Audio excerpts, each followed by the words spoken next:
안녕하세요. 한반도 안보전략연구원 부원장 박성황입니다.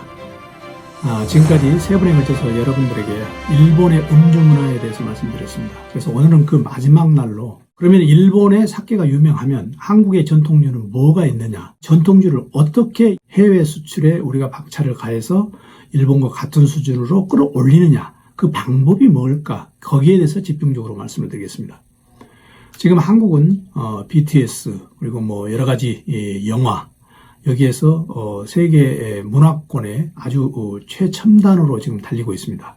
그런데 우리의 한식 문화는 아직 그 수준까지 못 이루고 있습니다. 왜 그러냐면은 전 세계에서 일본식보다 한국식이 비교적 고급화가 덜 됐고, 또 많은 사람들로부터 평가를 그렇게 일본보다 못 받고 있고, 더군다나 일본 술보다 한국 술이 더더욱 평가를 못 받고 있습니다. 그래서 우리가 세트로 한류의 여러 가지 한식, 그리고 한국의 전통주, 그리고 한국의 공연, 이게 나올 때 한국의 공연 못지않게 우리가 한식과 전통주도 업그레이드가 돼야 되지 않을까, 이런 차원에서 우리가 한국의 전통주에 대해서 말씀드리겠습니다. 제가 제목을 왜 한국은 전통주가 일본보다 약한가 이렇게 말씀드렸는데, 여기서 약하다는 건 도수가 약하다는 게 아니고 우리가 전통주 관련 주변 환경, 해외 수출 여건, 다른 나라에서의 평가, 이런 게 약하다는 얘기입니다. 그래서 이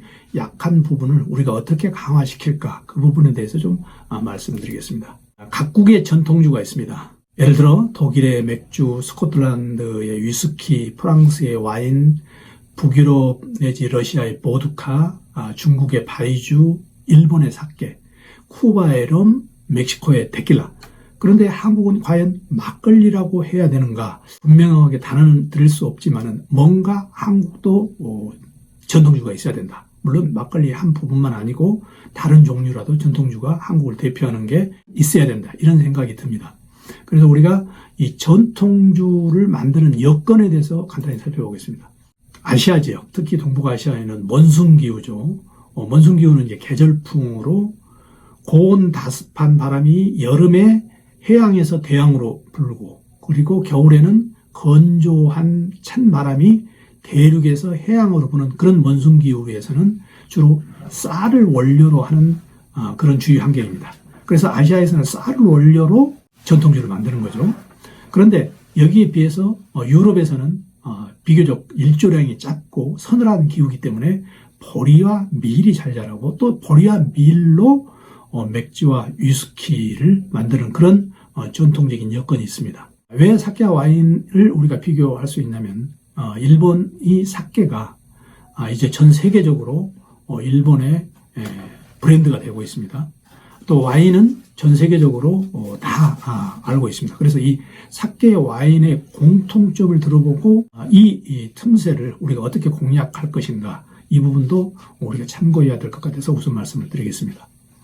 사케 와인의 공통점은 뭐냐면 원재료의 중요성이죠. 그 해 포도주가 작황이 좋더라, 그러면은 일기가 좋았던 거고, 그래서 이제 원재료가 아주 중요하다는 거죠. 그 다음에 이제 그 때루와의 지역성이라는데, 이게 풍토라는 거죠. 그 풍토의 지역성이 나옵니다. 예를 들어서 니가다는 서양의 불고뉴라고 부를 정도로 니가다는 물이 좋아서 고시노 간파이 등등 여러 가지 이 좋은 술이 많이 나오죠. 이런 지역성. 그리고 사케나 와인이나 미생물 효모로 발효하는 술이죠.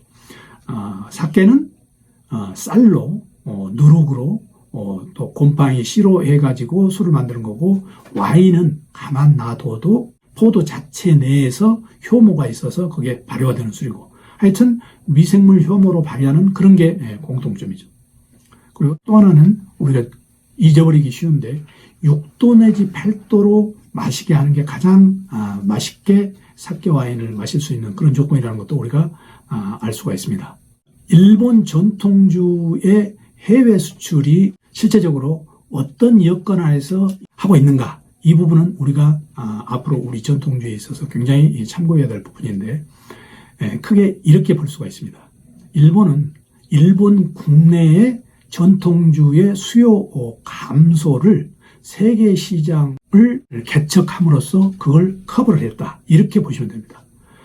원래 일본은 1억 2천만 인구이기 때문에 실제적으로 일본 국민들이 소비하는 걸로만 해서 일본의 양조주 관련 협회는 살아나갔습니다. 그래서 어느 정도 대차 대조표를 마쳤는데 어느 날 갑자기 일본이 소비량이 감소했다. 그래서 이 소비량 감소를 일본의 주류업계에서는 어떻게 타개를 하겠는가 고민을 하다가 결국 해외 시장으로 눈을 돌렸다. 그런데 거기에는 누가 1등 공신이냐? 일본 정부가 상당히 역할을 했다는 거죠. 일본 정부가 각 국가별로 일본 술을 살 수 있는 경영 환경을 분석을 해서 기업에 넘기고 정부와 기업체가 협력체를 구성하고 또 심지어는 해외에 있는 일본 대사관이 발벗고 홍보 전략을 함으로써 일본 전통주 해외 수출에 있어서 굉장히 효과를 봤다는 거죠. 그래서 일본 주류협회, 그러니까 어느 나라든지 주류협회가 다른 나라에 제대로 판촉 활동을 하려면은 상당한 마찰 요인이 없이 국가 간의 정치적인 외교적인 요건도 중요하다는 걸 제가 사례를 들어서 여러분들께 말씀드리겠습니다. 2018년 12월에 한국 대법원에서 일본이 우리를 침입했을 때 강제징용한 사람들에 대해서 보상을 하라고 판결이 났습니다. 그래서 2019년에 한국과 일본이 그게 에미네져서 결국 일본이 이 반도체 수출에서 핵심 부품인 3개 품목을 금지를 시켰고 이어서 화이트리스트를 만들어서 한국과 일본이 아주 극심하게 대립한 해가 2019년입니다. 그래서 일본의 맥주 청주가 2019년 초에는 잘 나가다가 그때부터 바로 격감하던 그런 정치적인 여건에 영향이 있었다. 보다 구체적으로 말씀을 드리면 2018년 4분기에는 아사히 맥주가 한국에서 랭킹이 카스 후레쉬하고 화이트 다음에 아사히 맥주였는데 이게 2019년 4분기에는 아사히 맥주가 꼴찌에 랭킹이 되어 있다. 이건 뭐냐면은 한국과 일본의 어떤 외교 정치적인 문제, 거기에 영향을 많이 받는다. 그러니까 일본 정부의 정책에도 굉장히 영향을 많이 받는다고 보시면 됩니다. 또 하나, 일본 주류업계가 해외에 적극적으로 개척을 해나가는 그런 아이디어 중에 하나가 또 하나는 새로운 제품의 출시입니다. 프리미엄 맥주라는 게 있는데 이 프리미엄 맥주는 엄선한 재료를 사용하고 숙성 기간이 길어서 깊은 맛을 낸다고 하지만 사실 과거에 있던 기존 제품을 조금 더 고급화시킨 거지 전혀 새로운 게 아닙니다. 그런데 일본 국내 시장이 침체가 돼가기 때문에 이런 맥주 회사들이 아이디어를 냈습니다. 그래서 엄선한 재료로 만들고 또 좋은 물건을 만들지만 가격도 높이자.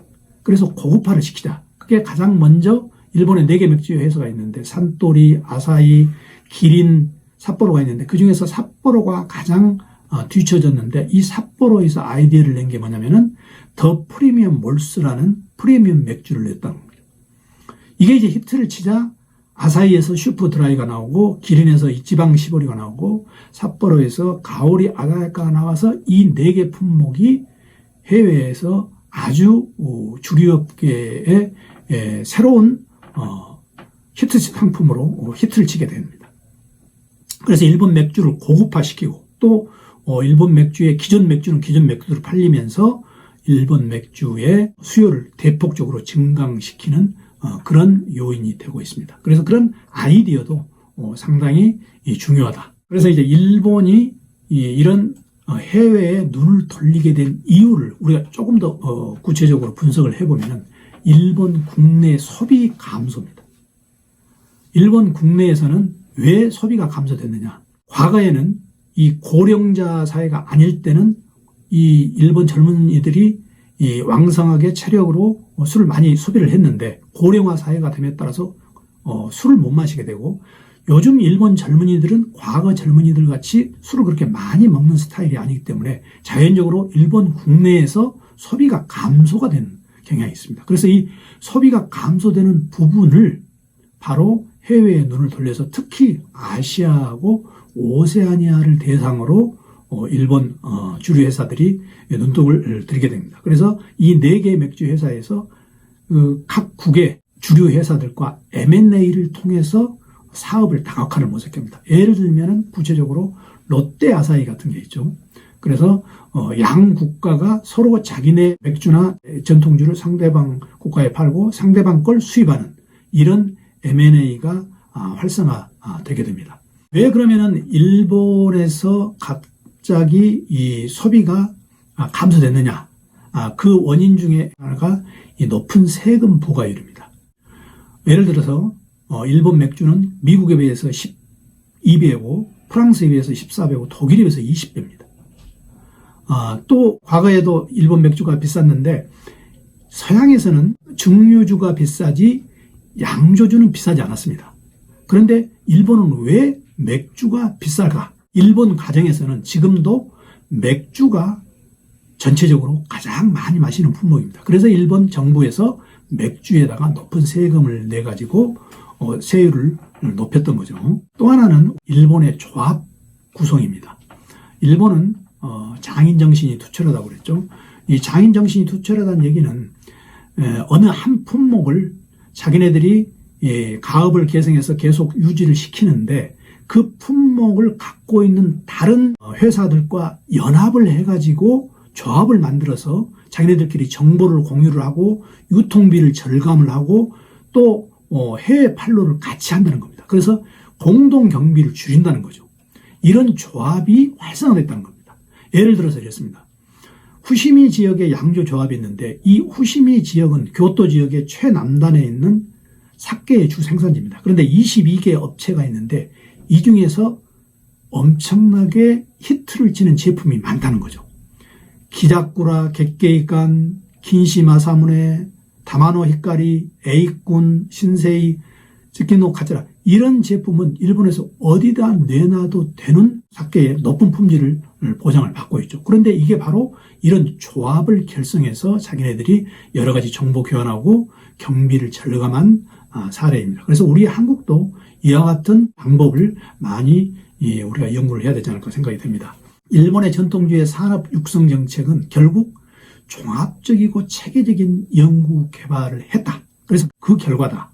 그래서 엄격히 품질 관리를 하고 차별화된 유통 시스템을 했는데 그 중에 하나가 뭐냐면은 원산지를 분명히 밝히는 시스템입니다. 일본에서는 원산지 틀리면 절대 안 되는, 그래서 원산지를 밝혀서 자기네들이 책임을 또 그 정도로 지면서 자기네들이 제품을 출시하는 이런 시스템을 만들었고, 또 하나는 전문 인력을 육성했다는 겁니다. 사케 소믈리에를 만들어서 이 사케에 대해서 전문가를 많이 육성해서 사케에 대해서 고급화를 질적으로도 높였다. 그래서 우리도 이런 정책을 많이 도입해야 되지 않을까 그런 생각이 듭니다. 지금 한국의 전통주가 과연 해외에 나가서 제대로 인정을 받겠느냐? 그 중에 하나가 대답이 되는 게 진로 소주입니다. 지금 진로 소주는 일본에서 상당히 평가를 받고 있고 또 일본에서 어느 정도 기반을 잡은 상태입니다. 일본은 시장이 까다롭습니다. 이 까다로운 시장에서 더군다나 여러 가지 술이 병존하는 이런 다양화된 일본의 술 시장에서 진로가 확실하게 자리를 잡고 있는 것은 앞으로 우리 다른 술도 이렇게 일본 시장을 공략할 수 있다. 일본 시장뿐만 아니고 해외도 공략할 수 있다. 우리가 그 정책과 또 여러 가지 이 정보만 잘 이용하면은 그렇게 할 수 있다는 것을 가능성을 보여주는 사례로 볼 수 있겠습니다. 그래서 우리가 우리 한국 전통주를 할 때 우리가 어떻게 정부에서 시책을 해야 되느냐, 이 한류 세트와 연결을 시켜야 됩니다. 우리 지금 BTS 관련해서 또 뭐 여러 가지 영화 관련해서 모든 사람들이 한국에 찾아와서 앞으로 한류에 대해서 관심을 갖고 있는데, 이 사람들이 와가지고 한식을 먹고 또 한국의 전통주를 마시는 이런 여러 분위기는 조성이 됐는데 우리가 하루빨리 전통주를 제 위치에 놓아야지 제적인 한류의 그림이 그려지지 않을까 이렇게 생각이 듭니다. 그래서 마지막으로는 우리 한국의 전통주를 우리 국가 차원에서 종합적인 시스템을 개발해야 되지 않을까 그 말씀을 드리면서 지금까지 음주문화에 대해서 4번에 걸쳐서 시청해 주신 여러분들께 감사드립니다. 고맙습니다.